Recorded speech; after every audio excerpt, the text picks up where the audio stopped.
한국 산불 소식이 외신에 전해지면서 특히 주목받고 있는 장면이 있는데요. 한국인들이 단체로 보이는 행동이 너무 이상하다며 각국 언론에서 믿기 어렵다는 반응을 보이고 있습니다.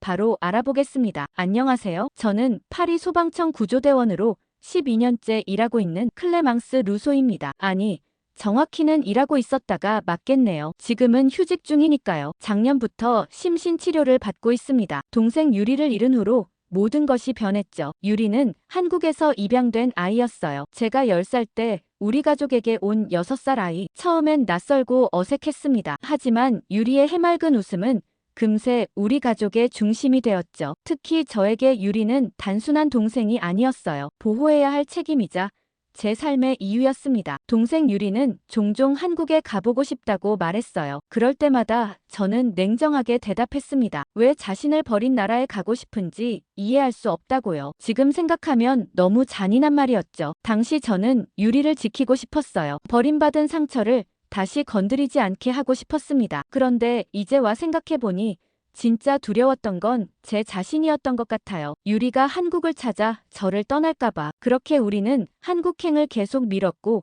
결국 영영 가지 못했습니다. 사실 유리는 원래 몸이 약했어요. 작년 봄 갑자기 쓰러져 병원에 실려갔죠. 진단은 절망적이었습니다. 희귀 혈액 질환. 살 수 있는 시간이 얼마 남지 않았다고 했어요. 병원 침대에 누워서도 유리는 웃으며 다음 생에는 한국에 같이 가자고 말했습니다. 그렇게 유리는 떠났습니다. 그 뒤로 저는 소방서에 출근하지 못했어요. 불 속에 뛰어들고 사람들을 구하는 일들, 그 모든 것이 의미 없게 느껴졌죠. 누군가를 구하기 위해 뛰어다니던 저는 정작 가장 소중한 사람을 지키지 못했으니까요. 빨간 소방복을 입는 것조차 고통스러웠습니다. 매일 밤 유리의 꿈을 꾸었어요. 한국의 풍경 속에서 저를 부르는 유리의 모습. 잠에서 깨면 베개가 눈물로 젖어 있곤 했습니다. 그러던 어느 봄날 오후 이메일 하나가 도착했어요. 국제재난구조단체에서 보낸 자원봉사 요청이었습니다. 한국 경상북도 지역의 대형 산불 진화와 구조를 돕는 일이었죠. 올해 3월에 발생한 산불은 건조한 기후와 강한 바람으로 빠르게 확산되고 있었어요. 처음엔 무심코 지우려던 메일이었습니다. 한국이란 단어가 눈에 들어오기 전까지는요. 그 순간 이상한 느낌이 들었어요. 마치 유리가 저를 부르는 것 같았습니다. 몇 시간을 망설였죠. 저를 필요로 하는 사람들, 그리고 유리가 그토록 가고 싶어 했던 나라. 마음 한구석이 따뜻해지는 느낌이 들었어요. 유리에게 속삭이듯 그녀가 가고 싶었던 곳에 제가 먼저 가보겠다고 말했습니다. 떨리는 손으로 답장을 보냈어요. 참여하겠다고요. 그렇게 저의 한국행이 결정되었습니다. 한국, 동생에게는 그토록 소중했지만 저에게는 너무 먼 나라였던 곳. 이제 저는 그곳으로 가고 있었어요. 유리를 위해서, 그리고 어쩌면 저 자신을 위해서도요. 인천국제공항에 도착했을 때 이상하게도 낯설면서도 낯설지 않은 느낌이었습니다. 그런데 한국의 공항은 놀라울 정도로 체계적이었어요. 사람들은 질서정연하게 움직였고 모든 것이 효율적으로 돌아갔습니다. 국제구조자원봉사자들을 위한 특별 카운터에서 신속하게 입국 절차를 마쳤죠. 담당자는 제 이름을 보고 반갑게 맞이했어요. 프랑스 소방청 구조대원이라는 제 이력에 많은 기대를 하고 있다고 했습니다. 공항 밖으로 나오자 한국재난안전본부에서 파견된 담당자 김지수가 저를 기다리고 있었어요. 30대 초반으로 보이는 지수는 영어와 프랑스어에 능통했습니다. 저를 포함한 국제구조팀은 바로 경상북도로 향했죠. 버스 안에서 지수는 현재 산불 상황에 대해 자세히 브리핑했어요. 3월 초부터 시작된 산불은 이미 5,000헥타르를 태워버렸고 6개 마을이 대피 중이라고 했죠. 게다가 강한 바람과 건조한 날씨로 진화에 어려움을 겪고 있다고 했습니다. 쉽지 않은 구조 작업이 될 거라 예상하며 구조 장소로 이동했죠. 몇 시간 후 우리 팀은 경상북도 의성군에 도착했어요. 멀리서부터 검은 연기가 하늘을 뒤덮고 있는 게 보였습니다. 그 규모에 충격을 받았죠. 프랑스에서도 산불은 있지만 이렇게 광범위한 것은 드물었어요. 재난지휘본부는 고등학교 체육관에 임시로 설치되어 있었습니다. 들어서자마자 느껴진 것은 놀라운 질서였어요. 각 부서별로 나누어진 공간 벽에 크게 걸린 지역 지도와 실시간 상황판, 그리고 조용하지만 긴장감 있게 움직이는 사람들. 저는 순간 할 말을 잃었습니다. 지휘본부장 박태준이 우리 팀을 반갑게 맞이했어요. 40대 중반의 박태준은 카리스마가 넘쳤고 간결하면서도 정확한 지시를 내렸습니다. 우리 팀에게 맡겨진 임무는 의성군 북쪽 산악지역에 고립된 마을 구조였어요. 저녁 브리핑에서 박태준은 놀라운 수준의 세부 계획을 공유했습니다. 각 팀별 역할 분담과 통신 체계 그리고 탈출 경로, 심지어 날씨 변화에 따른 대응 시나리오까지 제가 경험한 어떤 구조 작전보다도 정교했어요. 첫날 밤 임시 숙소에 누워 천장을 바라보며 생각했습니다. 한국의 구조 시스템은 정말 세계 최고 수준이었어요. 박태준과 그의 팀이 보여준 전문성과 체계성은 프랑스 소방청의 우리 팀도 배울 점이 많았죠. 동시에 이상한 느낌이 들었습니다. 유리가 그토록 보고 싶어 했던 나라의 밤하늘 아래 제가 누워있다니 마치 유리의 영혼이 저를 이끌어 이곳에 데려온 것만 같았어요. 잠들기 전 스마트폰으로 구글맵을 열어 우리가 있는 위치를 확인했습니다. 의성군. 스크롤을 내리다 문득 손가락이 멈췄어요. 그곳에서 약 50km 떨어진 곳에 안동시가 있었습니다. 유리의 입양 서류에 적혀있던 그 도시. 가슴이 쿵쾅거렸어요. 이렇게 가까이 있을 줄은 몰랐습니다. 하지만 지금은 그럴 여유가 없었죠. 먼저 해야 할 일이 있었으니까요. 불길 속에 갇힌 사람들을 구해야 했습니다. 그래야 유리에게 부끄럽지 않을 테니까요. 이동 시간이 길어 워낙 피곤했고 금세 잠이 들었어요. 하지만 새벽 4시 무전기 소리에 번쩍 눈을 떴습니다. 산속 외딴 마을에 고립된 주민들이 있다는 긴급 보고였어요. 강풍으로 불길이 갑자기 방향을 바꾸면서 대피 경로가 차단된 상황이었습니다. 순간의 망설임도 없이 장비를 챙겨 출동 준비를 마쳤어요. 12년간의 경험이 자동적으로 몸을 움직이게 했죠. 지휘본부에 도착하자 이미 구조팀이 꾸려지고 있었습니다. 저는 국제팀 소속으로 배정되었어요. 한국 구조대원 넷과 저를 포함한 외국인 대원 둘로 구성된 팀이었죠. 박태준은 목소리 한 톤 올리지 않고도 모든 상황을 완벽하게 통제했습니다. 각 팀의 진입 경로와 임무가 명확했어요. 우리 팀은 마을 북쪽에서 접근해 고립된 가구를 수색하는 임무를 맡았습니다. 헬기를 타고 접근하면서 창밖으로 보이는 광경에 숨이 막혔어요. 푸른 산들이 검은재로 변해가는 모습이 마치 살아있는 생명체가 고통받는 것처럼 느껴졌습니다. 불길은 여전히 곳곳에서 치솟고 있었고 연기는 하늘을 뒤덮었죠. 유리였다면 이 광경을 보고 뭐라고 했을까 생각했어요. 아마 마음 아파했을 거예요. 유리는 프랑스에서도 늘 한국 뉴스에 관심이 많았습니다. 작년에 대통령 탄핵 뉴스를 보고서도 이런저런 얘기를 재개했죠. 유리를 생각하는 사이 헬기가 마을 인근 공터에 착륙했어요. 하차하자마자 뜨거운 열기와 매캐한 연기가 저를 덮쳤습니다. 호흡기를 장착하고 팀원들과 함께 마을로 향했어요. 불길은 아직 마을까지 번지지 않았지만 빠르게 접근하고 있었습니다. 우리에게 주어진 시간은 20분. 그 안에 마을 주민들을 찾아 대피시켜야 했어요. 마을은 생각보다 훨씬 고요했습니다. 이미 대부분의 주민들이 대피한 듯 했어요. 하지만 무전기로 정보가 들어왔습니다. 확인되지 않은 한 가구가 있다고요. 북쪽 끝에 위치한 집이었죠. 우리 팀은 발걸음을 재촉했습니다. 북쪽 끝에 위치한 집에 도착했을 때 문은 잠겨 있었어요. 구조팀장이 문을 두드리며 안에 누가 있는지 외쳤습니다. 아무 대답이 없자 문을 강제로 열기로 결정했어요. 문이 열리는 순간 놀라운 광경이 펼쳐졌습니다. 7살쯤 되어 보이는 아이가 침대 아래 웅크리고 있었어요. 겁에 질린 눈으로 우리를 바라보고 있었죠. 팀장이 부드럽게 아이에게 다가갔습니다. 아이는 울음을 터뜨리며 엄마 아빠가 외출했는데 돌아오지 않았다고 했어요. 혼자 남겨진 아이는 무서워서 숨어 있었던 겁니다. 제 가슴이 찢어지는 것 같았어요. 저도 모르게 아이에게 달려가 안아주었습니다. 그 순간 유리가 어렸을 때 겪었을 공포와 외로움이 생각났어요. 한국에서 버려져 낯선 나라로 가게 된 유리의 마음이 이 아이와 같지 않았을까 싶었습니다. 그런데 아이를 안고 밖으로 나오는 순간 상황이 급변했어요. 갑자기 불길이 마을 쪽으로 번져오기 시작했습니다. 우리가 들어왔던 길은 이미 차단되었어요. 팀원들의 얼굴에 긴장감이 감돌았죠. 팀장님은 즉시 대안 경로를 지시했습니다. 하지만 그 길도 안전하지 않았어요. 불길이 예상보다 빠르게 확산되고 있었습니다. 그때 한 팀원이 저쪽으로 가는 게 좋겠다고 했고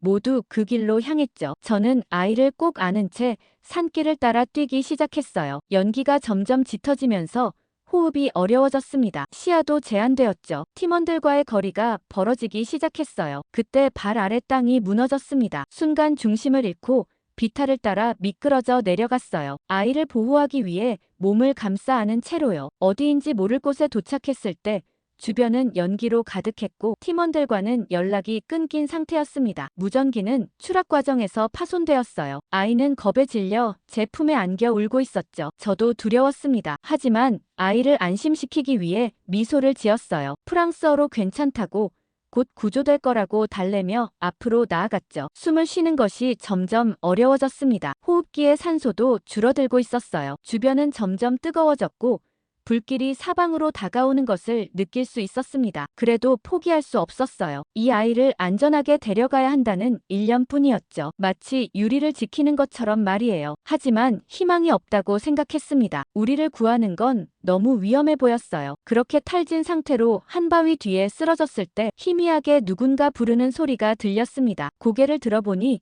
몇 명의 한국 구조대원들이 달려오고 있었어요. 저는 믿을 수 없었습니다. 사실 지금 우리 둘을 구하러 오는 건 그들 역시 목숨을 거는 것이나 마찬가지였어요. 프랑스에서는 이런 상황일 때 철저히 이성적으로 생각해 구조를 포기했을 거라 생각했죠. 저는 한국 구조팀의 희생정신에 감탄할 수밖에 없었고 그들은 우리를 보자마자 걱정과 안도감이 뒤섞인 표정을 지었습니다. 그중 한 명인 재현이 제게 다가와 상태를 확인했습니다. 아이를 넘겨주려 했지만 몸이 말을 듣지 않았어요. 의식이 점점 희미해졌습니다. 눈을 떴을 때 저는 이미 의무동에 누워 있었어요. 옆에는 지수가 걱정스런 표정으로 앉아 있었습니다. 제가 깨어나자 환하게 웃으며 다행이라고 말했어요. 아이는 무사하냐고 급히 물었죠. 지수는 아이가 이미 부모와 재회했다고 했습니다. 그제야 안도의 한숨을 내쉴 수 있었어요. 그렇게 저는 몸을 회복하는데 이틀이 걸렸습니다. 연기 흡입으로 인한 폐 손상이 생각보다 심각했어요. 의사는 한동안은 현장에 복귀하지 말라고 했죠. 처음에는 불만이었습니다. 아직 해야 할 일이 많은데 이렇게 누워 있어야 한다니요. 하지만 몸이 말을 듣지 않았고 저는 의성군 임시 대피소에서 지내게 되었습니다. 초등학교 체육관을 개조한 공간이었어요. 약 200명의 주민들이 임시 침대에서 생활하고 있었죠. 처음에는 분주하고 혼란스러운 분위기일 거라 생각했어요. 하지만 놀랍게도 대피소는 질서정연했습니다. 각 가족별로 공간이 배정되어 있었고 자원봉사자들이 효율적으로 움직이며 필요한 물품과 도움을 제공했어요. 그리고 지수는 매일 저를 찾아왔습니다. 산불 상황과 구조작업 진행 상황을 알려주었죠. 다행히 화재는 조금씩 통제되고 있었어요. 하지만 여전히 많은 가구가 집을 잃었고 대피소는 꽉 차 있었습니다. 지수는 제가 지루하지 않도록 한국 책과 잡지도 가져다 주었어요. 물론 읽을 수는 없었지만 그 배려가 고마웠습니다. 다음 날 오후 어느 노인분이 제 침대 옆으로 다가왔어요. 70대 후반으로 보이는 할머니였습니다. 깊은 주름이 패인 얼굴이지만 눈빛은 따뜻했어요. 할머니는 제게 작은 그릇을 내밀었습니다. 하얀 떡이 둥둥 떠있는 국이었어요. 무슨 음식인지 몰랐지만 그 따뜻한 기운이 마음을 편안하게 했습니다. 지수가 다가와 할머니의 말을 통역해 주었어요. 아이를 구한 외국인 소방관이라는 소식을 듣고 대피소에서 주는 음식을 챙겨왔다고 했습니다. 할머니의 손자도 그 마을에 살고 있었고 감사의 마음을 전하고 싶었다고 합니다. 자기 손자도 아닌데 이렇게 감사함을 표현하는 게 신기하고 특이했어요. 그런데 할머니는 이것이 떡국이라고 했어요. 한국 사람들이 새해에 먹는 특별한 음식이라고요. 그 순간 가슴이 쿵 내려앉았습니다. 떡국. 유리가 종종 말했던 바로 그 음식이었어요. 1월이면 유리는 항상 떡국을 끓이겠다고 고집했습니다. 프랑스 재료로는 맛이 제대로 나지 않는다며 투덜거렸지만 그래도 매년 끓였죠. 우리나라의 전통 음식이야 라고 자랑스럽게 말하던 유리의 모습이 선명하게 떠올랐어요. 떨리는 손으로 숟가락을 들었습니다. 한 숟갈 입에 넣는 순간 뜨겁고 담백한 국물이 목을 타고 내려갔어요. 갑자기 눈물이 왈칵 쏟아졌습니다. 억누를 수 없는 감정이 폭포처럼 터져 나왔어요. 유리가 그토록 좋아했던 이 맛, 유리의 고향 음식, 유리가 그토록 와보고 싶어 했던 이 나라. 할머니는 당황한 기색 없이 제 손을 꼭 잡아주셨어요. 말은 통하지 않았지만 그 손길에서 따뜻한 위로가 느껴졌습니다. 지수도 조용히 옆에 앉아 있었어요. 제 눈물을 이해하는 듯 했죠. 아무 말도 하지 않았지만 그 침묵 속에는 깊은 공감이 담겨 있었습니다. 그날 저녁 대피소를 둘러보는데 너무 따뜻했습니다. 이런 아비규환 속에서도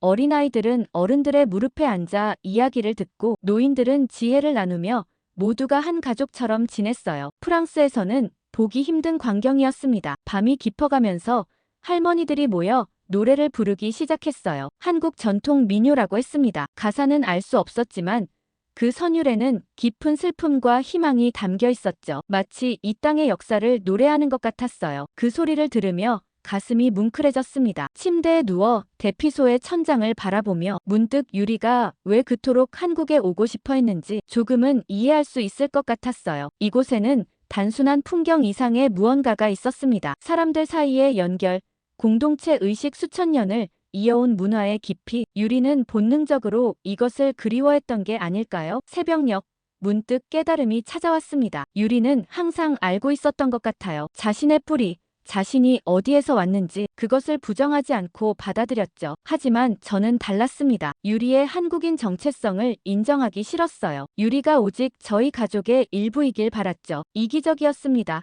유리가 온전한 자신으로 살 수 있도록 도와주지 못했어요. 그 깨달음과 함께 제 마음 한구석에 자리 잡고 있던 무거운 짐이 조금 가벼워지는 느낌이 들었습니다. 그리고 며칠 후 몸이 조금 나아졌고 의사는 반대했지만 저는 다시 현장으로 복귀하겠다고 우겼어요. 하지만 이상하게도 예전 같은 열정이 느껴지지 않았어요. 물론 구조 작업은 계속 진행 중이었고 많은 사람들이 여전히 도움을 필요로 했죠. 그런데도 제 마음 한구석에는 다른 생각이 자리 잡고 있었습니다. 유리에 관한 것이었어요. 그날 저녁 지수와 저는 대피소 바깥 작은 평상에 앉았습니다. 따뜻한 보리차를 마시며 밤하늘을 바라보았죠. 프랑스의 밤하늘과는 다른 별자리가 펼쳐져 있었어요. 지수는 제 마음을 눈치챘는지 하고 싶은 말이 있으면 해도 좋다고 했습니다. 그렇게 저는 조심스럽게 지수에게 유리 이야기를 꺼냈습니다. 유리가 어떤 아이였는지, 어떻게 저희 가족의 일부가 되었는지. 처음 만났을 때 유리는 6살이었고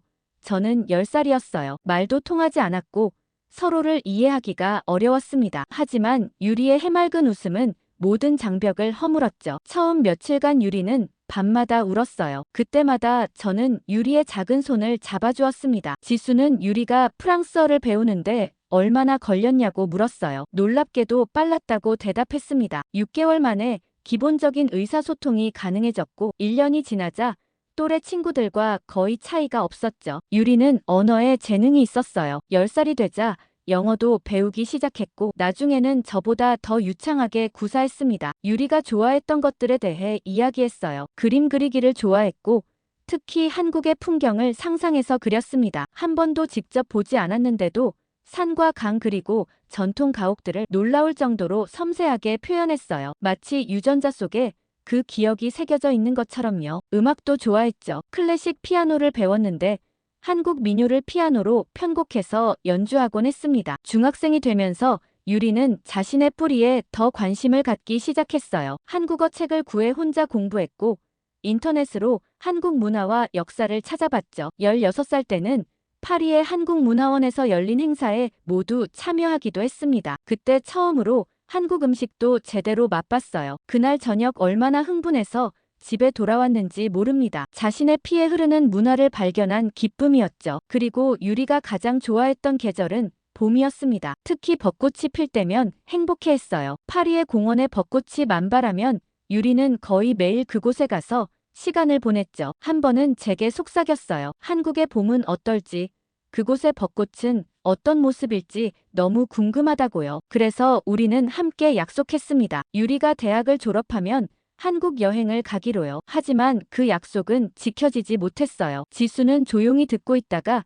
유리가 어떤 병으로 세상을 떠났냐고 물었습니다. 희귀 혈액 질환이었다고 답했어요. 증상이 나타났을 때는 이미 많이 진행된 상태였죠. 의사들은 최선을 다했지만 유리의 상태는 급격히 악화되었습니다. 마지막 몇 주간 유리는 병실에 누워 창밖만 바라봤어요. 봄이 오고 있었지만 유리는 그 봄을 보지 못했습니다. 제가 눈물을 글썽이자 지수는 제 손을 꼭 잡아주었어요. 그리고 조용히 말했습니다. 유리의 흔적을 찾는 것을 도와주겠다고요. 남은 시간이 얼마 되지 않지만 프랑스로 제가 돌아가더라도 꼭 알아봐주겠다고 했죠. 그 순간 가슴속에서 따뜻한 무언가가 피어올랐어요. 막연하게만 생각했던 일이 현실이 될 수도 있다는 희망이었습니다. 그날 저녁 저는 제 가방에서 작은 사진첩을 꺼냈어요. 언제나 가지고 다니는 유리의 사진들이었습니다. 사진 속 유리는 항상 밝게 웃고 있었어요. 그런데 그날 저녁 대피소에 긴장감이 감돌았습니다. 며칠간 통제되는 듯했던 산불이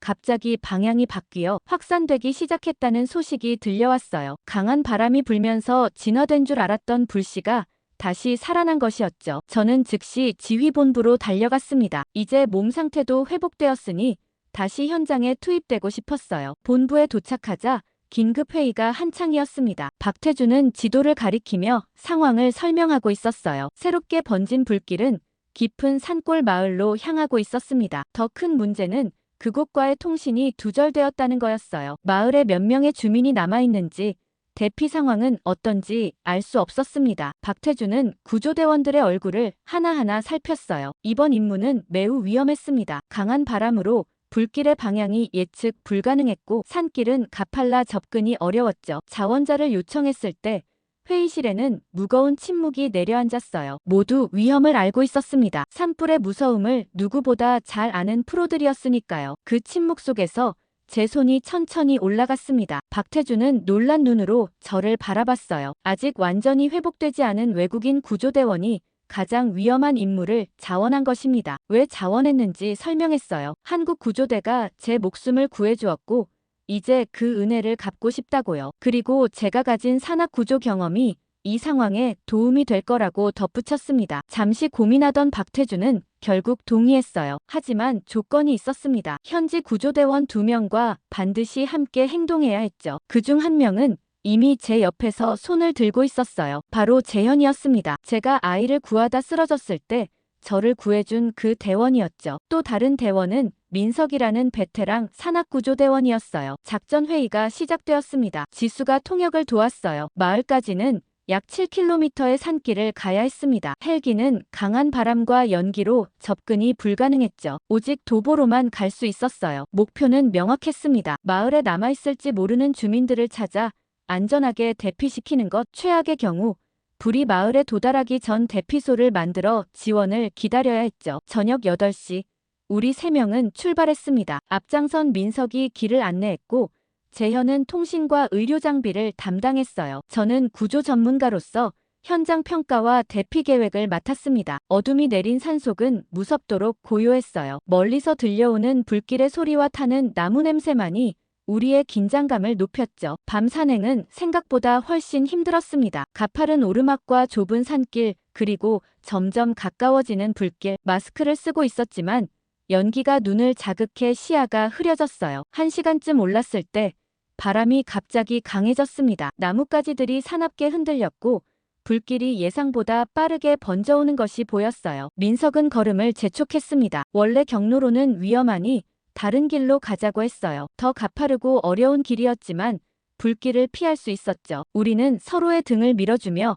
험한 절벽을 올라갔습니다. 미끄러지기도 하고 넘어지기도 했지만 쉬지 않고 전진했어요. 3시간의 사투 끝에 마을이 보이기 시작했습니다. 다행히 불길은 아직 마을에 도달하지 않았어요. 하지만 시간이 얼마 남지 않았다는 것을 알 수 있었죠. 연기가 마을 전체를 뒤덮고 있었고 불씨들이 바람을 타고 날아들고 있었습니다. 마을에 들어서자 고요함이 느껴졌어요. 다행히 주민들이 미리 대피한 것 같았죠. 하지만 기쁨도 잠시 민석의 무전기가 울렸어요. 마을 맨 끝집에 노인 한 분이 계신다는 제보였습니다. 그분은 거동이 불편해 혼자 대피하지 못했다고 해요. 우리는 즉시 그 집으로 향했습니다. 불길은 점점 가까워지고 있었고 연기는 더욱 짙어졌어요. 집에 도착해 문을 두드렸지만 대답이 없었습니다. 할 수 없이 문을 부수고 들어갔죠. 안에는 80대로 보이는 할아버지가 바닥에 누워 계셨어요. 의식은 있었지만 연기 흡입으로 인해 호흡이 불규칙했습니다. 재현이 신속하게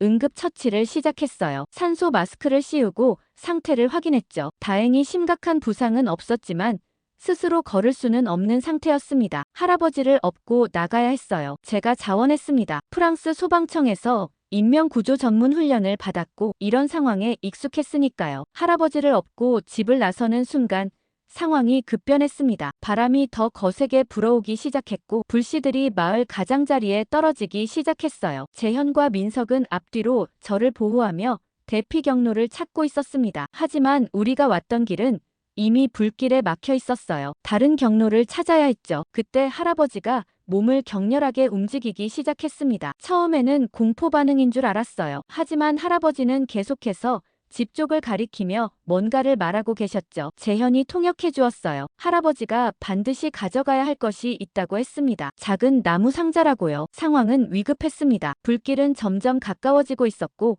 연기는 더욱 짙어졌어요. 이성적으로는 지체 없이 대피해야 했죠. 하지만 할아버지의 눈빛에는 절박함이 가득했습니다. 무언가 정말 중요한 것이 그 상자에 들어있다는 것을 직감적으로 알 수 있었어요. 재현에게 할아버지를 부탁하고 다시 집으로 달려갔습니다. 급히 방을 둘러보다가 작은 단 위에 놓인 오래된 나무 상자를 발견했습니다. 상자를 들고 밖으로 나오자 상황은 더욱 악화되어 있었습니다. 마을 입구 쪽에 불이 붙기 시작했고 연기는 마치 검은 구름처럼 하늘을 뒤덮고 있었어요. 민석은 산 쪽으로 난 작은 오솔길을 가리켰습니다. 마을 뒤편으로 빠져나가는 길이었어요. 가파르고 위험했지만 유일한 탈출구였습니다. 다시 할아버지를 업고 그 길로 향했어요. 상자는 재현이 챙겨주었습니다. 좁은 오솔길은 생각보다 훨씬 험했어요. 나무 뿌리와 돌들이 발을 걸고 가시나무가 옷을 찢었습니다. 할아버지의 무게로 인해 균형을 잡기도 어려웠죠. 하지만 멈출 수는 없었어요. 뒤에서는 불길이 우리를 쫓고 있었으니까요. 시간이 흐르면서 할아버지의 호흡이 점점 약해졌습니다. 재현이 수시로 상태를 확인하며 산소 공급을 조절했어요. 할아버지는 여전히 그 상자를 걱정하는 눈빛이었습니다. 재현이 안전하게 가지고 있다고 안심시켜드렸죠. 그제야 할아버지의 얼굴에 안도감이 스쳤어요. 산길을 오르는 동안 민석이 그 상자에 대해 할아버지에게 물었습니다. 할아버지의 대답을 재현이 조용히 통역해 주었어요. 그 상자에는 할아버지의 아들에 관한 물건들이 담겨 있다고 했습니다. 30년 전 사고로 먼저 세상을 떠난 아들이라고요. 상자 안에는 아들의 사진과 편지들 그리고 몇 가지 소지품이 있었어요. 집이 불타더라도 그것만은 지켜야 한다고 하셨습니다. 그 말을 들으니 갑자기 가슴이 뭉클해졌어요. 잠시 후 민석의 무전기에서 소리가 들렸습니다. 구조팀이 우리의 위치를 파악했고 헬기가 접근 가능한 지점으로 안내해주겠다는 내용이었어요. 바람이 잦아들고 날이 밝기 시작하면서 헬기 운행이 가능해진 것이었죠. 우리는 다시 할아버지를 업고 지정된 지점으로 향했습니다. 그 후 헬기에 오르면서 뒤돌아 산 아래를 내려다봤습니다. 불길은 여전히 마을 일부를 태우고 있었지만 다행히 통제되고 있는 듯 했어요. 할아버지의 집이 있던 방향을 보니 이미 불길에 휩싸인 것 같았습니다. 임무를 마치고 돌아온 후 마지막 날이 다가오고 있다는 생각이 들었어요. 프랑스 구조팀은 내일 오후에 떠날 예정이었습니다. 산불은 거의 진화되었고 이제 현지 팀들이 복구 작업을 진행할 차례였어요. 그런데 아침 식사를 하러 가는 길에 지수를 만났습니다. 평소와 달리 지수는 흥분해 있었어요. 무슨 일인지 물으니 제게 중요한 소식이 있다고 했습니다. 유리가 있었던 고아원과 연락이 닿았다는 거예요. 그것만이 아니었죠. 유리의 엄마가 아직 살아계시다는 것이었습니다. 순간 숨이 멎는 것 같았어요. 심장이 빠르게 뛰기 시작했고 온몸에 전율이 흘렀습니다. 지수는 안동에서 약 30분 거리에 있는 작은 마을에 그분이 살고 계신다고 했어요. 다행히 산불 피해가 없는 곳이었죠. 고아원에서 받은 정보를 토대로 찾아냈다고 합니다. 망설일 것 없이 즉시 그곳으로 가기로 결정했습니다. 지수가 차를 빌려 함께 가주겠다고 했어요. 빗속을 달리는 내내 머릿속은 혼란스러웠습니다. 그렇게 지수의 안내에 따라 언덕 위 작은 집을 찾아갔고 떨리는 손으로 문을 두드렸습니다. 잠시 후 60대 중반으로 보이는 여성이 문을 열었어요. 그리고 지수가 나서서 상황을 설명했습니다. 프랑스에서 온 소방관이며 한국에서 입양된 동생 유리에 관해 알아보고 있다고요. 여성의 얼굴이 순간 굳어졌습니다. 그리고 이내 눈물이 그녀의 뺨을 타고 흘러내렸어요. 그녀는 우리를 안으로 초대했습니다. 여성은 천천히 이야기를 시작했고 지수가 통역해 주었어요. 그녀는 25년 전 가정폭력에 시달리다 남편으로부터 도망쳤다고 합니다. 그때 유리는 겨우 2살이었죠. 생계를 위해 공장에서 일했지만 어린 딸을 돌볼 여건이 안 되었다고 해요. 그래서 잠시 고아원에 맡겼다가 나중에 데려오려 했답니다. 하지만 남편이 그녀를 찾아내 더 심한 폭력을 가했고 그 과정에서 그녀는 중상을 입어 병원에 오랫동안 입원했다고 했어요. 퇴원 후 딸을 데려오려 했을 때는 이미 해외 입양이 진행된 후였다고 합니다. 그때부터 그녀는 딸을 찾기 위해 노력했지만 그 시절에는 정보를 얻기가 너무 어려웠다고요. 결국 포기할 수밖에 없었다고 합니다. 그렇게 25년이 흘렀다고 했어요. 제 가슴이 무너져 내렸습니다. 유리가 버림받은 것이 아니었어요. 그저 불행한 상황 속에서 어쩔 수 없는 이별이었던 거죠. 제가 유리에게 했던 말들이 얼마나 잘못되었는지 깨달았습니다. 널 버린 나라라고 했던 말들이 얼마나 무책임했는지 떨리는 손으로 가방에서 유리의 사진첩을 꺼냈습니다. 그리고 유리가 어떤 아이로 자랐는지 이야기했습니다. 항상 한국에 대해 그리워했고 언젠가 꼭 오고 싶어 했다고 말씀드렸습니다. 그리고 불치병으로 작년에 세상을 떠났다는 가슴 아픈 소식도 전했어요. 여성은 한동안 말없이 울었습니다. 그러다 갑자기 일어나 방 구석 작은 서랍을 열었어요. 그 안에서 작은 한복 저고리를 꺼냈습니다. 유리가 아기 때 입었던 것이라고 했어요. 그것이 그녀가 유리에게서 남겨진 유일한 물건이었답니다. 25년 동안 소중히 간직해온 물건이었죠. 그녀는 그 저고리를 제게 건네며 유리를 사랑해주고 가족으로 맞아준 것에 감사하다고 했어요. 서로 말은 통하지 않았지만 그 마음만은 충분히 전해졌습니다. 미국 국방부에서 유출된 내부 문서로 미국이 발칵 뒤집어졌습니다. 여기에는 한국에 대한 얘기가 상당 부분을 차지하고 있어 세계인들의 관심을 불러일으키고 있는데요. 도대체 무슨 일인지 시작 전 구독과 좋아요 꾹 눌러주세요. 안녕하세요. 저는 미국 버지니아주 알링턴에서 일하고 있는 메릴이라고 합니다.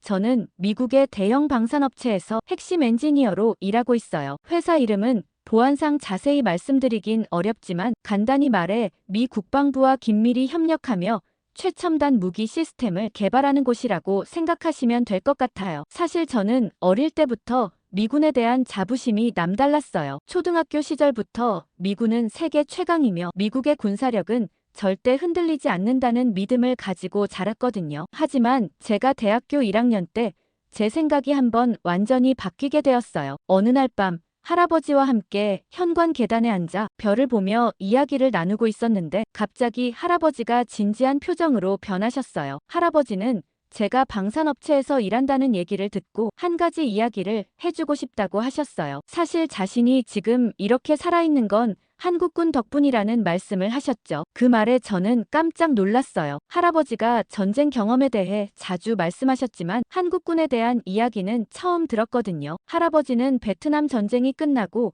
한참 후인 90년대 초반 중동 지역에 군 의무장교로 파병되셨어요. 당시 할아버지는 미 육군 소속 의무장교로 중동에서 평화유지 임무를 수행하고 계셨죠. 할아버지는 90년대 초 중동에서 의무부대를 이끌고 있었을 때의 일을 들려주셨어요. 당시 할아버지의 부대는 현지 민간인들에게 의료 지원을 제공하는 임무를 맡고 있었다고 해요. 어느 날 오후 할아버지와 의무부대 대원 12명은 의료장비와 약품을 가득 실은 차량 3대로 외진 마을로 향하고 있었대요. 마을에서 약 5km 정도 떨어진 계곡을 지나는 순간 사방에서 총성이 울렸고 할아버지의 부대는 매복 공격에 걸린 걸 깨달았죠. 할아버지는 무전으로 급히 지원을 요청했지만 그들이 있던 곳은 산악 지형이라 통신이 원활하지 않았고 주 기지에서도 상당히 떨어져 있었다고 하더라고요. 당시엔 이미 운전병 2이 폭발로 사망했고 의무병 3명도 부상을 입었죠. 그때 갑자기 왼쪽 고지대에서 강렬한 사격 소리가 들려왔고 곧이어 매복해 있던 적들이 혼란에 빠진 걸 느꼈다고 하셨어요. 할아버지는 처음에 어떤 부대가 지원을 온 건지 알 수 없었다고 했어요. 하지만 곧 블랙호크 헬기 한 대가 상공에 나타났고 그 헬기에서 로프를 타고 검은 제복을 입은 군인들이 재빠르게 내려오는 모습을 봤다고 해요. 그들은 놀라운 속도와 정확도로 적진의 침투의 위협을 제거했고 10분도 채 되지 않아 모든 상황이 종료됐죠. 할아버지와 남은 부대원들이 안전지대로 대피했을 때 그제서야 그들이 한국 특수전단 소속이라는 걸 알게 됐다고 했어요. 당시 중동 지역에는 한국군도 파병되어 있었는데 그들 중 일부가 할아버지 부대의 SOS 신호를 감지하고 즉시 출동한 거였죠. 할아버지는 그날 한국 특전사 대원들의 움직임이 얼마나 정확하고 효율적이었는지 아직도 생생히 기억한다고 하셨어요. 마치 무슨 영화 속 장면처럼 그들은 완벽한 팀워크로 위험 상황을 단시간에 제압했다고 해요. 특히 인상적이었던 건 그들의 침착함과 전문성이었다고 강조하셨어요. 그들은 수적으로는 열세였지만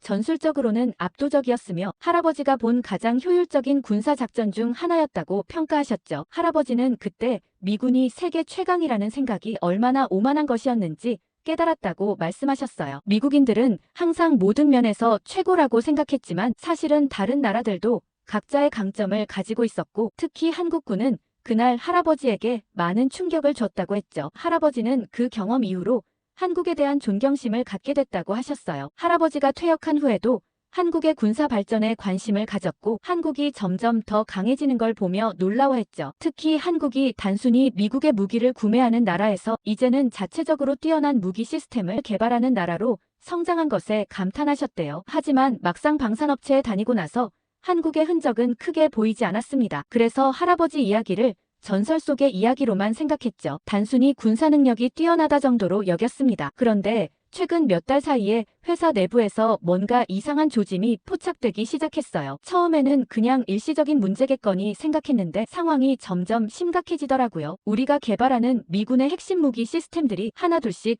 생산에 차질을 빚기 시작한 거예요. 특히 걱정스러웠던 건 F-35 같은 최첨단 전투기와 토마호크 미사일 시스템의 신형 모델들이 예정된 일정보다 몇 주, 심지어 몇 달씩 출고가 지연되고 있다는 사실이었죠. 제가 직접 참여하고 있는 차세대 레이저 무기 시스템 개발 프로젝트도 갑자기 일시 중단이라는 공지가 내려왔어요. 아무런 설명도 없이 말이죠.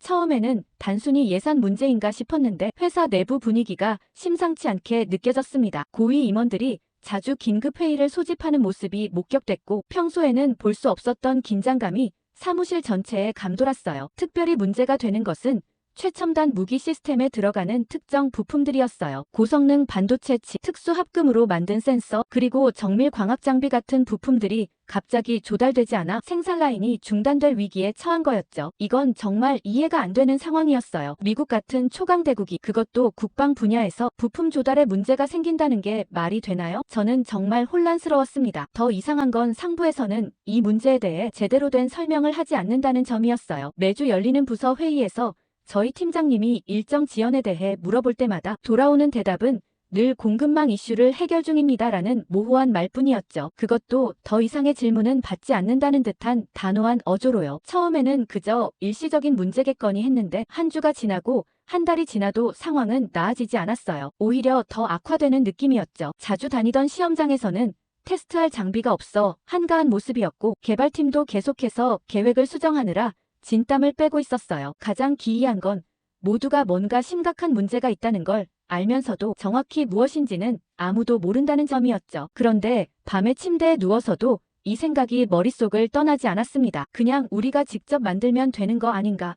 이 단순한 의문이 자꾸만 제 머릿속을 맴돌았어요. 미국에는 세계 최고의 엔지니어들이 많고 첨단 연구시설과 장비도 갖추고 있는데 왜 어떤 부품은 만들지 못하는 걸까? 도저히 이해가 되지 않았어요. 결국 저는 직접 알아보기로 했습니다. 다음 날 아침 평소보다 일찍 회사에 도착해서 우리가 개발 중인 차세대 레이저 무기 시스템의 설계도를 다시 검토해봤어요. 특히 최근에 조달이 어려워졌다는 부품들에 집중했죠. 그리고 회사 내부 기술 데이터베이스를 통해 그 부품들의 제조 공정과 기술적 특성을 조사했어요. 기술적으로만 보면 우리가 직접 만드는 게 불가능해 보이지는 않았어요. 물론 복잡한 제조 공정이 필요하고 특수한 장비와 기술이 요구되긴 했지만 이론상으로는 미국의 기술력으로 충분히 가능할 것 같았어요. 반도체 분야에서도 미국은 세계 최고 수준이었고 정밀 광학 기술도 우주 망원경을 만들 정도로 뛰어났으니까요. 이런 생각을 정리해서 저는 회사 내 반도체 분야 전문가인 스티브에게 찾아갔어요. 스티브는 이 분야에서 20년 넘게 일해온 베테랑이었죠. 스티브에게 제 생각을 설명했어요. 문제가 되는 부품들을 미국 내에서 직접 생산하는 방안에 대해서요. 이론적으로는 충분히 가능해 보이니 왜 그동안 시도하지 않았는지 물었죠. 스티브의 반응은 예상 밖이었어요. 그는 제 생각이 얼마나 순진한지 설명해 주었죠. 기술적으로 가능하다는 것과 실제로 경제적, 시간적으로 실현 가능하다는 것은 완전히 다른 문제라고요. 특히 반도체 같은 첨단 부품의 경우 생산 시설을 구축하는 데만 수십억 달러와 몇 년의 시간이 필요하다고 했어요. 게다가 단순히 공장을 짓는다고 해서 끝나는 게 아니라 숙련된 기술자와 엔지니어, 수천 명이 필요하고 생산 노하우도 쌓아야 한다고 말이죠. 더 충격적이었던 건 미국이 몇몇 첨단 기술 분야에서는 더 이상 선두주자가 아니라는 스티브의 말이었어요. 반도체 생산 기술, 특히 초미세 공정 기술에서는 다른 몇몇 국가들이 미국을 앞서고 있다는 거였죠. 그건 단순히 비용 문제가 아니라 기술력의 차이였어요. 저는 여전히 이해가 안 됐어요. 미국이 어떻게 그런 핵심 기술에서 뒤처질 수 있는 건지요. 스티브는 이게 지난 수십 년간 진행된 글로벌 산업 구조의 변화 때문이라고 설명했어요. 미국 기업들이 비용 절감을 위해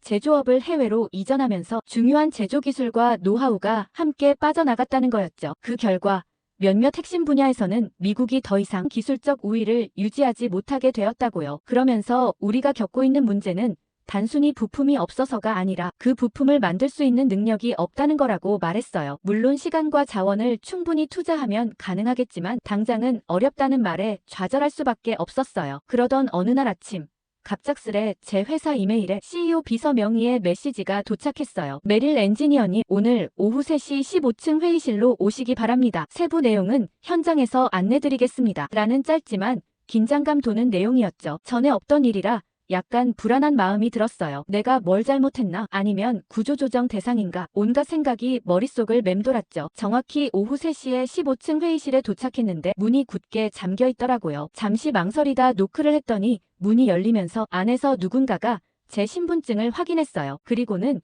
휴대폰과 모든 전자기기를 밖에 두고 들어오라고 하더군요. 이런 보안 절차는 우리 회사에서도 최고 기밀 프로젝트에서만 적용되는 거였어요. 회의실 안에는 회사 고위 임원들과 함께 제가 전에 본 적 없는 몇몇 사람들이 있었습니다. 그중 한 명이 국방부 소속이라고 자신을 소개했고 다른 한 명은 정보기관 요원처럼 보였어요. 분위기가 무척 무거웠죠. 회사 CEO인 존슨 씨가 곧바로 본론으로 들어갔어요. 제가 새로운 비밀 프로젝트에 차출되었다는 겁니다. 코드명 피닉스라고 불리는 이 프로젝트는 최근 우리가 겪고 있는 부품 조달 문제를 해결하기 위한 특별 태스크포스였어요. 저를 선택한 이유는 제가 레이저 무기 시스템에 대한 깊은 이해와 함께 창의적인 문제 해결 능력이 있다고 판단했기 때문이라고 했죠. 존슨 씨는 계속해서 상황의 심각성을 설명했어요. 지금까지 공개적으로는 공급망 이슈라고만 언급했지만 실제로는 미군의 핵심 무기 시스템에 들어가는 중요 부품들의 공급이 중단될 위기에 처했다는 거였죠. 특히 문제가 되는 건 어떤 특정 국가에서 들어오던 부품이었는데 국제 정세 변화로 인해 그 공급이 불안정해졌다고 했어요. 어떤 국가인지는 구체적으로 언급하지 않았지만 곧 알게 될 거라고 했죠. 프로젝트의 목표는 분명했어요. 첫째, 부족한 부품을 대체할 수 있는 기술적 해결책을 찾는 것. 둘째, 새로운 공급망을 구축하는 것. 그리고 우선순위는 무조건 첫 번째였죠. 미국 내에서 생산 가능한 대체품을 빠르게 개발하는 게 시급했거든요. 존슨 씨의 설명이 끝나자 국방부 관계자가 자리에서 일어났어요. 그는 이 문제가 단순한 기업 차원의 이슈가 아니라 국가 안보와 직결된 중대한 사안이라고 강조했습니다. 그래서 제가 지금부터 하게 될 모든 일은 최고 기밀로 분류되며 가족에게조차 언급해서는 안 된다고 당부했죠. 미팅이 끝나고 나오니 머릿속이 복잡했어요. 뭔가 중요한 임무를 맡게 된 것 같은 자부심도 있었지만 한편으로는 불안감도 컸죠. 국가 안보와 직결된 문제라니 이건 제가 지금까지 맡았던 그 어떤 프로젝트보다 부담스러운 일이었어요. 다음 날부터 저는 회사 내 별도로 마련된 보안 구역으로 출근하게 되었어요. 그곳에는 피닉스 프로젝트 팀원 10명 정도가 배정되어 있었는데 모두 각자 분야의 전문가들이었죠. 반도체 전문가, 소재 공학자, 공급망 전문가 등 다양한 배경을 가진 사람들이 모여 있었어요. 첫 업무는 문제가 되는 부품들의 정확한 목록과 기술적 스펙을 파악하는 일이었어요. 지금까지는 막연하게 특정 부품이라고만 들었지 정확히 어떤 부품이 문제인지 몰랐거든요. 보안 서버에 접속해서 자료를 검토하기 시작했는데 그 순간 제 눈을 의심할 수밖에 없었어요. 문제의 핵심 부품은 다름 아닌 한국에서 전량 공급되고 있던 고성능 반도체 모듈이었어요. 특히 충격적이었던 건 이 부품이 단순한 소모품이 아니라 미국 최신 무기 시스템의 두뇌 역할을 하는 핵심 부품이라는 점이었죠. F-35 전투기의 레이더 시스템, 토마호크 미사일의 유도장치, 그리고 제가 개발하고 있던 차세대 레이저 무기의 표적 감지 시스템까지 이 모든 첨단 무기들이 한국산 반도체 모듈 없이는 제대로 작동하지 않는다는 사실을 알게 된 거예요. 이건 정말 충격적인 발견이었어요. 그동안 저는 미국이 군사기술 분야에서 절대 우위를 점하고 있다고 믿어왔는데 알고 보니 우리가 자랑하던 첨단 무기들이 사실상 한국 부품에 의존하고 있었다니 머릿속이 혼란스러웠어요. 더 놀라운 건 이 한국산 부품의 기술적 우수성이었어요. 자세한 스펙을 분석해보니 이 반도체 모듈은 현재 미국 내에서 생산 가능한 것보다 성능이 최소 30% 이상 뛰어났고 전력 효율성과 내구성 면에서도 월등했습니다. 특히 극한의 환경에서도 안정적으로 작동하는 특성은 군사용 장비의 필수적인 요소였죠. 저는 해당 부품을 개발한 한국 기업에 대해 더 조사해봤어요. 이 회사는 원래 가전제품용 반도체를 생산하던 중견기업이었는데 약 15년 전부터 특수 목적용 반도체 개발에 집중 투자했다고 해요. 그리고 놀랍게도 불과 10년 만에 이 분야의 세계 최고 기업으로 성장했더라고요. 한국 정부의 전략적 지원과 기업의 과감한 R&D 투자 그리고 뛰어난 엔지니어들의 혁신이 결합된 결과였죠. 미국 국방부는 약 8년 전부터 이 한국 기업의 반도체 모듈을 최신 무기 시스템에 도입하기 시작했어요. 처음에는 보조적인 용도로만 사용되었지만 점차 그 성능의 우수성이 입증되면서 핵심 부품으로 자리 잡게 된 거였죠. 문제는 미국 정부와 군 고위층 사이에서도 이 사실을 아는 사람이 많지 않았다는 점이었어요. 대부분은 미국산 부품으로 무기가 만들어진다고 생각했거든요. 하지만 최근 트럼프 정부의 관세 정책 때문에 한국 정부는 이 특수 반도체의 수출을 재검토 중이라는 신호를 보내왔고 이것이 미국 국방부를 긴장시킨 원인이었습니다. 당장 공급이 중단된 건 아니지만 그 가능성만으로도 미군의 무기 생산 계획에 빨간불이 켜진 거죠. 이 사실을 알게 된 저는 마치 머리를 한 대 맞은 것 같았어요. 그동안 제가 굳게 믿어왔던 미국의 절대적 군사적 우위라는 관념이 완전히 무너지는 기분이었거든요. 미국이 다른 나라에 그것도 한국 같은 작은 나라에 이렇게 의존하고 있다니 정말 믿기 어려웠어요. 그날 저녁 팀 회의에서 이 문제에 대해 논의했어요. 모두가 심각한 표정이었죠. 팀장인 로버트 박사는 상황을 요약해 주었어요. 현재 한국산 반도체 모듈의 재고는 약 6개월치밖에 남지 않았고 만약 공급이 중단된다면 그 이후로는 새로운 무기 생산이 불가능해질 거라고요. 우리의 임무는 이 6개월 안에 대체 가능한 기술을 개발하거나 한국과의 공급 계약을 확실히 유지하는 방안을 찾는 것이었죠. 기술적 대안을 찾는 것이 우선이었기에 우리는 미국 내 반도체 기업들의 현재 기술 수준을 검토하기 시작했어요. 인텔, AMD, 퀄컴 같은 대기업부터 작은 스타트업까지 모든 가능성을 타진했죠. 하지만 결과는 실망스러웠어요. 현재 미국 기업들은 이 특수 반도체 모듈과 비슷한 성능의 제품을 생산할 수 있는 기술력을 갖추지 못했거든요. 가장 근접한 기술을 가진 기업조차 최소 3년의 개발 기간이 필요하다고 평가되었죠. 그럼 다른 동맹국은 어떨까? 일본과 대만 그리고 유럽의 기업들도 조사해봤지만 역시 한국 기업의 기술력에는 미치지 못했어요. 특히 극한 환경에서의 안정성과 전력 효율성 면에서 큰 차이가 있었죠. 피닉스 프로젝트 상황은 점점 긴박해지고 있었어요. 한국과의 협상이 생각만큼 진전되지 않자 우리 팀은 마지막 수단을 선택할 수밖에 없었습니다. 바로 중국을 방문해 대체 부품을 찾아보는 것이었죠. 솔직히 말하면 이건 우리 모두가 내키지 않았던 선택이었어요. 미중 관계가 최악으로 치닫고 있는 상황에서 군사용 첨단 부품을 중국에서 조달한다는 발상 자체가 위험했거든요. 하지만 다른 대안이 없었어요. 적어도 중국의 기술력이 한국산 부품을 대체할 수 있는지 직접 확인해봐야 했죠. 국방부와 회사 고위층의 비밀 승인을 받은 후 저와 로버트 박사 그리고 반도체 전문가인 마이클 총 3명이 중국 출장팀으로 선발되었어요. 우리는 공식적으로는 민간 기술 교류를 위한 방문이라는 명목으로 비자를 발급받았고 실제 목적은 철저히 비밀에 붙여졌습니다. 우리의 안전을 위해서라도 그게 최선이었거든요. 상하이 푸동 국제공항에 도착했을 때 습한 공기가 저를 반겼어요. 입국 수속을 마치고 도착 게이트를 빠져나오자 팻말을 든 젊은 중국인 남성이 눈에 띄었습니다. 그가 바로 우리의 안내를 맡은 리우젠이었어요. 리우젠은 첫인상부터 자신감이 넘쳤어요. 미국에서 MIT 박사과정을 마치고 돌아왔다는 그는 미국 문화와 영어에 완벽하게 익숙해 보였죠. 맞춤 정장을 입고 롤렉스 시계를 찬 그의 모습은 전형적인 중국 공산당 간부라기보다는 미국 실리콘밸리의 스타트업 CEO 같았어요. 공항에서 나와 우리를 기다리고 있던 차는 최신형 벤츠 리무진이었어요. 차에 오르자마자 리우젠은 비행기에서 내린 우리를 위해 차가운 음료와 간식을 권했고 상하이의 발전상에 대해 열정적으로 설명하기 시작했어요. 리우젠은 비행기에서 내려 피곤한 우리에게 중국의 반도체 산업이 지난 10년간 얼마나 빠르게 성장했는지 설명했어요. 미국도 이제 중국의 기술을 인정할 때가 됐으며 그들은 이미 모든 준비를 마쳤다고 자신있게 말했죠. 그의 말에는 확신이 가득했고 중국이 이미 미국을 능가했다고 굳게 믿는 듯 했어요. 저는 그의 말을 들으며 속으로 정말 그럴까? 라는 의문이 들었지만 일단 직접 확인해 보기로 했어요. 미국에서도 중국의 기술 발전 속도에 대한 보고서를 많이 접했지만 실제로 얼마나 발전했는지는 직접 봐야 알 수 있으니까요. 차량이 상하이 시내를 통과하는 동안 창밖으로 보이는 풍경은 압도적이었어요. 끝없이 이어지는 마천루들, 최첨단 디지털 광고판들, 그리고 곳곳에 보이는 건설 현장들. 이 도시는 마치 미래에서 온 듯 했습니다. 뉴욕이나 LA도 이 정도로 미래지향적인 도시 풍경은 아니었어요. 리우제는 우리 일행을 호텔에 체크인할 시간도 주지 않고 곧바로 저녁 식사 장소로 안내했어요. 그는 특별한 환영 만찬을 준비했으며 회사의 최고 임원들이 모두 기다리고 있다고 말했습니다. 차가 도착한 곳은 상하이에서도 손꼽히는 최고급 레스토랑이었습니다. 정문부터 금빛으로 장식된 대리석이 눈부셨고 입구에는 전통 복장을 한 직원들이 줄지어 서서 우리를 맞이했어요. 안으로 들어서자 수십 개의 샹들리에가 천장을 화려하게 밝히고 있었고 우리를 위해 마련된 자리에는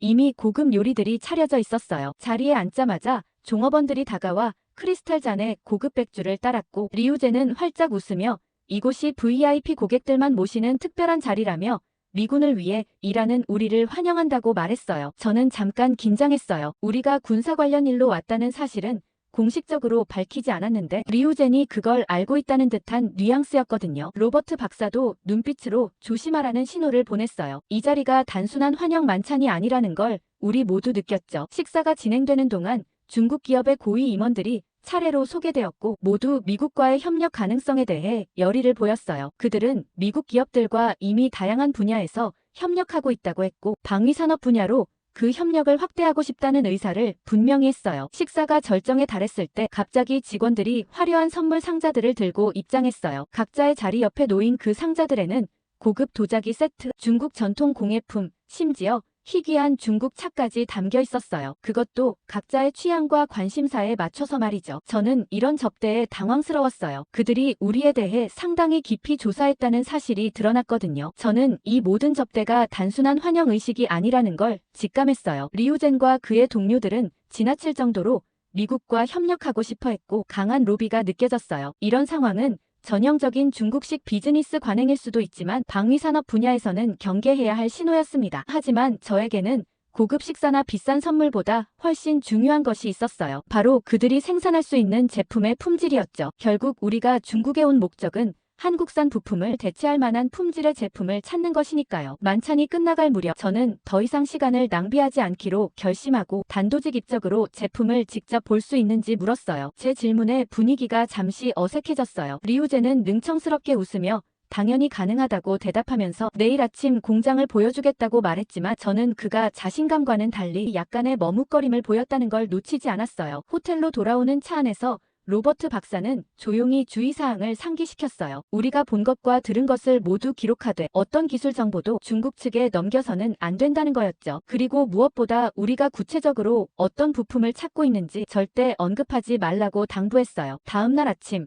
우리는 상하이 외곽에 위치한 반도체 공장을 방문했어요. 외관상으로는 정말 인상적이었습니다. 최첨단 설비를 갖춘 대규모 클린룸, 최신식 자동화 시스템, 그리고 수백 명의 엔지니어들이 분주히 일하는 모습이 보였어요. 리우제는 이 모든 것이 중국 정부의 반도체 굴기 전략의 일환으로 지난 5년간 집중 투자한 결과라고 자랑스럽게 설명했어요. 하지만 마이클이 기술적인 질문을 던지기 시작하자 상황이 달라졌어요. 최신 공정 기술에 대한 질문, 수율에 관한 질문, 특수 환경에서의 안정성 테스트 방법론 등 구체적인 기술적 질문들에 중국 엔지니어들의 답변은 점점 모호해지기 시작했어요. 그리고 마침내 우리가 샘플 제품을 요청했을 때 진실이 드러났어요. 그들이 보여준 제품은 기본적인 사양은 만족했지만 우리가 필요로 하는 특수 성능 기준에는 크게 미치지 못했어요. 특히 극한 환경에서의 안정성 테스트 결과는 한국산 제품에 비해 현저히 떨어졌죠. 더 충격적인 사실이 하나 더 있었어요. 마이클이 샘플 제품을 자세히 살펴보다가 발견한 건데 그 디자인이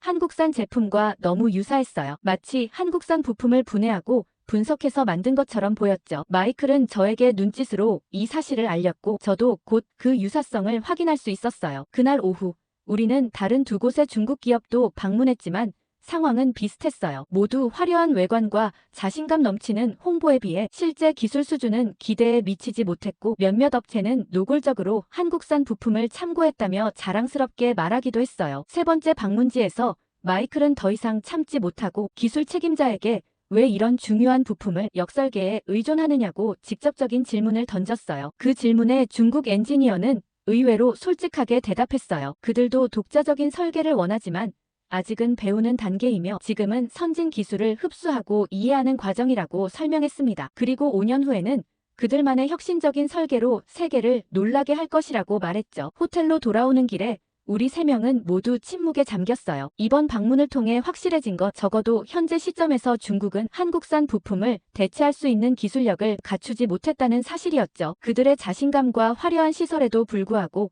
실제 기술 수준은 한국에 비해 최소 5년에서 10년은 뒤처져 있었어요. 호텔 로비에서 리우젠이 저희에게 내일의 일정을 설명하려고 했지만 로버트 박사는 정중하게 거절했어요. 우리가 본 것만으로도 충분하다는 이유였죠. 리우젠의 표정이 잠시 굳어졌지만 어쩔 수 없다는 눈빛이었죠. 결국 저희에게 남은 유일한 대안은 한국이었죠. 로버트 박사는 일전에 있었던 한국과의 협상이 교착 상태에 빠진 상황이지만 직접 방문해서 마지막 노력을 기울여보자고 제안했어요. 이번에는 단순히 공급 계약을 논의하는 수준이 아니라 한국의 기술력을 제대로 이해하고 진정한 동반자 관계를 구축하는 방향으로 접근해야 한다고 했죠. 그렇게 중국 방문 직후 저는 로버트 박사와 함께 한국행 비행기에 올랐어요. 비행기 안에서 한국 방위산업에 대한 최신 보고서를 검토하며 저는 얼마나 이 나라에 대해 무지했는지 다시 한번 실감했습니다. 한국은 이미 세계 10위권 방산 수출국으로 성장해 있었고 특히 전자 및 정밀 부품 분야에서는 세계적인 경쟁력을 갖추고 있었어요. 저희를 맞이한 한국 기업의 대표 김민준 이사는 중국의 리우젠과는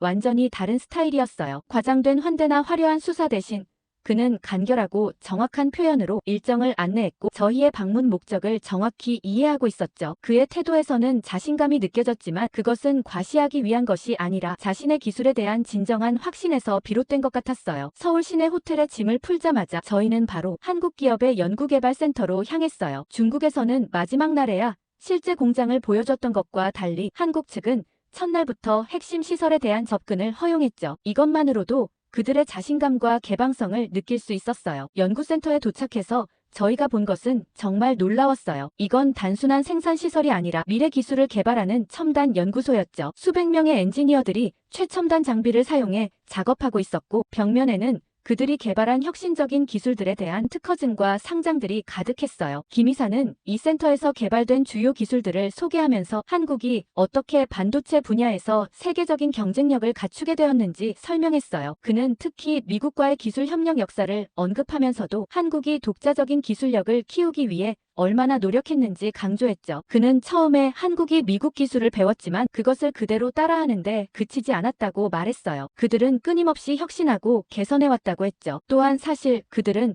미국 정부의 압력에도 불구하고 방산 산업을 자국 기술로 지켜왔다고 자부심을 느끼며 말했습니다. 그 말을 듣고 저는 깜짝 놀랐어요. 어떤 압력인지 물어보니 김 이사는 과거 미국이 한국의 자체 방산 기술 개발을 제한하려 했던 여러 사례들을 언급했어요. 한국형 전투기 개발 과정에서의 기술 이전 제한, 미사일 사거리 제한 협정 등 미국이 동맹국이면서도 한국의 독자적 방위 능력 발전을 여러 방식으로 저지해왔다는 거였죠. 그럼에도 불구하고 그들은 포기하지 않았다고 김 이사가 설명했어요. 오히려 그런 제약이 그들 고유의 기술을 개발하는 동기가 되었다고 했죠. 미국이 기술 이전을 거부하면 그들은 더 나은 기술을 만들어냈다고 했습니다. 다음 날 저희는 실제 생산 공장을 방문했어요. 그리고 그곳에서 본 광경은 제 기대를 훨씬 뛰어넘었습니다. 공장은 거의 완전한 자동화 시스템으로 운영되고 있었어요. 사람의 손이 거의 닿지 않는 생산 라인에서 로봇들이 정확하게 부품을 조립하고 있었고 인공지능 시스템이 실시간으로 품질을 모니터링하고 있었죠. 공장 관리자는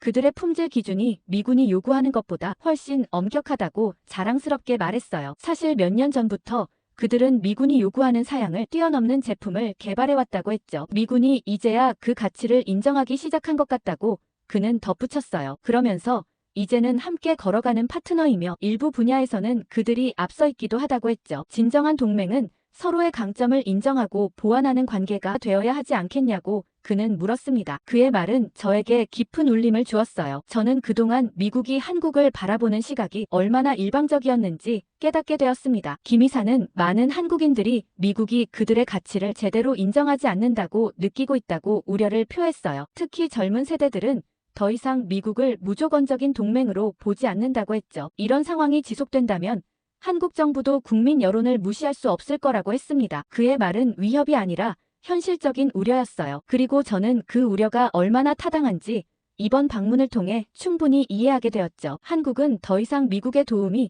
절대적으로 필요한 나라가 아니었어요. 오히려 미국이 한국의 기술력에 의존하게 된 상황이었죠. 비행기를 타고 미국으로 돌아오는 길에 저는 이번 방문에서 얻은 깨달음을 정리해봤어요. 한국은 단순한 협력국이 아니라 미국이 군사력을 유지하기 위한 필수적인 파트너였다는 걸 강하게 깨달았습니다. 오늘 사연에 나오는 한미동맹에 대해 어떻게 생각하시는지 댓글 많이 달아주세요. 방위비를 증가시켜 한국이 전적으로 부담하는 게 맞을까요? 구독과 좋아요는 영상 제작에 큰 힘이 됩니다. 감사합니다.